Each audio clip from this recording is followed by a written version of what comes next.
Então, como todos nós desenvolvedores sabemos, fazer um código de qualidade na área de programação é algo que a gente tem que seguir alguns princípios. E o Solid é um desses princípios, que é um acrônico de representação que representa cinco princípios de programação orientada a objeto. Hoje, nesse vídeo, irei falar sobre um deles, que é o princípio de responsabilidade única, SRP. O que esse princípio fala? Uma classe deve ter apenas uma responsabilidade, um motivo para mudar, ou seja, cada classe tem que ter uma responsabilidade única. Por exemplo, se você pega uma classe e dentro dessa classe tem várias responsabilidades, a gente pode, de acordo com esse princípio, fazer com que cada uma vai ter uma responsabilidade específica.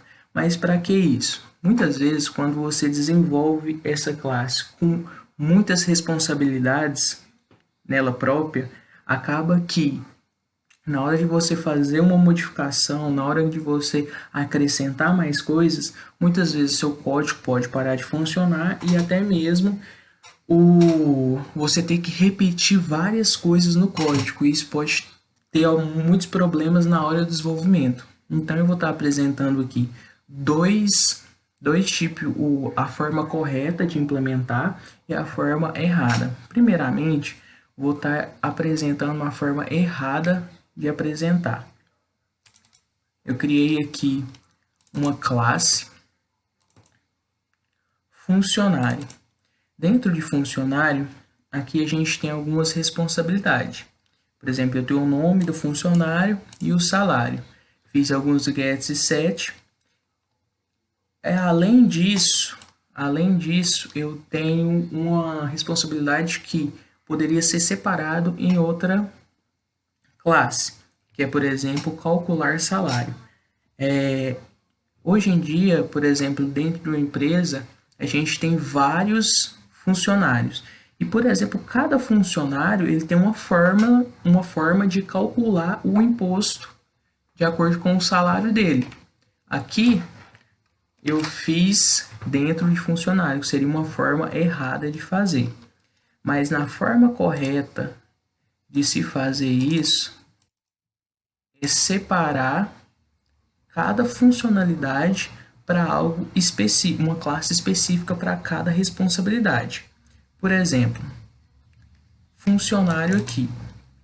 Criei um funcionário, onde funcionário passei o nome e o salário, mas também criei uma classe cargo. Cargo vai ser responsável por cada funcionário específico. Onde eu fiz um construtor, os gets e o set, tudinho. Só que na hora de eu chamar o cálculo do salário, eu fiz uma classe específica para isso. Por exemplo, eu criei uma classe aqui, uma classe enum para cargo, onde eu posso estar passando os tipos de funcionários. Por exemplo, eu tenho um funcionário sênior, que ele é feito uma regra em cima disso, tem uma regra de 22,5%, e o júnior, que tem outra regra, onde eu fiz uma classe especificamente para as regras de cálculo, onde vai ser mais fácil estar manipulando. Fiz uma interface onde eu passo a regra de cálculo dentro de funcionário. A regra de cálculo eu já fiz especificamente para cada tipo. Então, eu fiz uma implementação dessa regra de cálculo. Então, por exemplo, a de 11%, ele tem um cálculo específico, onde eu vou pegar o meu salário e vou multiplicar ele por 0,11, que seria os 11%.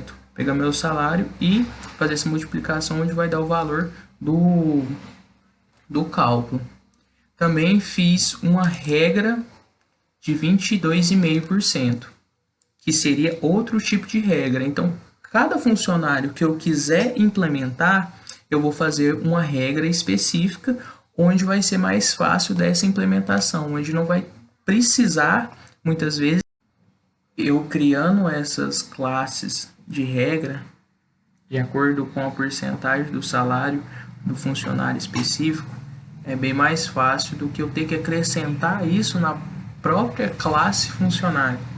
Porque muitas vezes eu vou ter que repetir muito código, vou ter que fazer muitas coisas que não é responsabilidade de funcionário fazer isso. Então, por isso que esse princípio faz com que cada classe tenha a sua respectiva responsabilidade, certo?